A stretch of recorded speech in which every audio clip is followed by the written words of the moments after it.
Bonjour à tous. Chers téléspectateurs, téléspectatrices, très heureuse de vous retrouver sur Métafrontières. Bienvenue dans Métafrontières, notre nouvelle Méta TV sur le Web 3, les NFT, la blockchain et les métavers. Aujourd'hui, pour cette deuxième émission, nous allons nous intéresser au secteur bancaire et à son entrée dans le métavers qui va vous surprendre, j'en suis sûre. Les banques, qui ont étudié de très près l'impact du Web 3, ces crypto-monnaies et de la durabilité de la blockchain dans l'espace métavers, ont lancé de belles initiatives en 2022. Merci de nous suivre si nombreux. Aztec et ses équipes Web 3. Commençons par les agences virtuelles. Cette solution s'appuie sur de technologies propres au Web 3 pour offrir des services en ligne à ses clients, ou pour simplifier ses opérations internes via l'utilisation d'une IA couplée au KYP réglementaire. En utilisant la réalité augmentée, AR, et la réalité virtuelle, VR, la réalité mixte puis étendue, les banques peuvent créer des expériences 3D pour leurs clients et leurs employés. De telles agences existent déjà dans de nombreux métavers. Prenons l'exemple de JP Morgan. JP Morgan a été la première banque américaine à ouvrir une succursale dans le métavers, un univers virtuel en ligne, à l'été 2022, dans le centre commercial Metajuku, l'un des quartiers virtuels les plus luxueux de Decentraland. Dans cet espace virtuel, les terrains disponibles sont tous des NFT, ce qui signifie que chaque espace a ses propres caractéristiques qui ne peuvent être reproduites ailleurs sur la carte du jeu. JP Morgan a estimé que le métavers pourrait rapporter environ 1 000 milliards de dollars de revenus par an aux entreprises qui décideraient d'y entrer. En août 2022, JP Morgan a également lancé sur sa plateforme le premier guichet automatique dans le métavers. Les joueurs peuvent l'utiliser pour acheter facilement de la crypto-monnaie dans le métavers, de la même manière qu'on utilise un guichet automatique dans le monde physique. Les propriétaires de Decentraland peuvent également ajouter un guichet automatique à leur terrain virtuel pour un accès facile à la crypto-monnaie grâce à une collaboration avec le studio Metaverse Architect et la passerelle de paiement Transac. JP Morgan est ainsi devenue la première banque à ouvrir un salon et un bureau dans le métavers, et ses dirigeants pensent que le métavers va infiltrer tous les secteurs d'une manière ou d'une autre dans les années à venir. L'exemple de Contic et American Express. Contic, une banque numérique adaptative, fournit des services bancaires via des bureaux virtuels.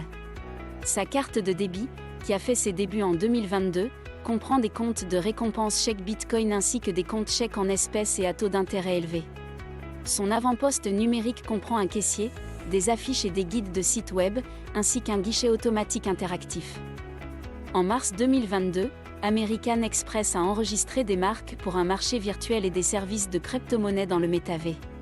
Ces dépôts numériques pour les services du monde réel comprennent des services de paiement par carte, un guichet automatique, des services bancaires et de détection des fraudes, ainsi que des services de divertissement, de voyage et de conciergerie pour ses clients virtuels. Organisation interne d'une banque, le Meta Summit. Ce cas d'usage se base sur le retour d'expérience d'une grande banque européenne qui a pris une décision stratégique en 2022, celle d'organiser son sommet annuel en métavers. Le sujet est arrivé sur fond de crise énergétique, de guerre en Ukraine, de prise de conscience multiples sur le réchauffement climatique et la nécessaire sobriété sociétale, se traduisant par un sondage au sein de l'entreprise bancaire montrant un accord de l'ensemble des collaborateurs pour utiliser en 2023 les outils digitaux Web 2 et Web 3 comme ActRCE. La direction générale de la banque s'est alors penchée sur un événement majeur de l'année, la réunion à Paris de ses 400 managers dans un palace parisien, pendant 2 jours, pour y construire la stratégie de l'année à venir. Il est apparu qu'au vu des coûts de l'organisation, un métavers était la solution pour faire participer les cadres dans les meilleures conditions. Dans le cadre de ce CODIR mondial, la banque voulait offrir à son top management la capacité de se voir dans un espace immersif le plus proche possible du présentiel. En collaboration avec la société Aztec et dans le cadre de son adhésion à France Méta, la banque a travaillé à un métavers très immersif, photoréaliste, reprenant les codes des événements précédents, avec le petit plus que le métavers apporte en termes de richesse d'expérience et d'augmentation, discussion avec le PDG via avatar et IA, sans limite de temps ni d'espace. Selon les réactions issues de ces premières expérimentations, le métavers pourrait se substituer aux multiples sommets. La solution serait de garder de petits sommets présentiels de 40 managers tour à tour dans le monde, et d'organiser un Meta Summit une fois par an en virtuel. Un outil pour séduire la génération Z?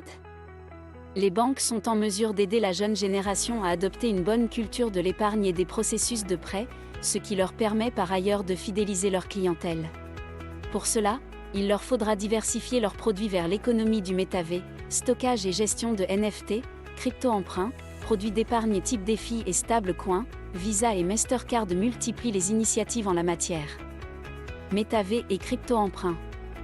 Il est possible que les banques à l'avenir utilisent la technologie blockchain pour améliorer l'efficacité et la sécurité de leurs opérations financières, y compris l'octroi de prêts pour participer à des activités dans un métavers. Cela pourrait inclure la possibilité de faire des transactions en ligne avec des actifs virtuels, comme acheter des biens virtuels ou payer des frais d'inscription à des événements en ligne. Certaines banques pourraient également utiliser la technologie blockchain pour offrir des services financiers directement aux utilisateurs, sans avoir besoin de passer par des intermédiaires financiers traditionnels. Cependant, il convient de noter que de nombreux aspects de cette utilisation de la technologie blockchain dans le métavers sont encore en développement et qu'il y a de nombreuses questions juridiques et réglementaires à résoudre avant que cela devienne une réalité.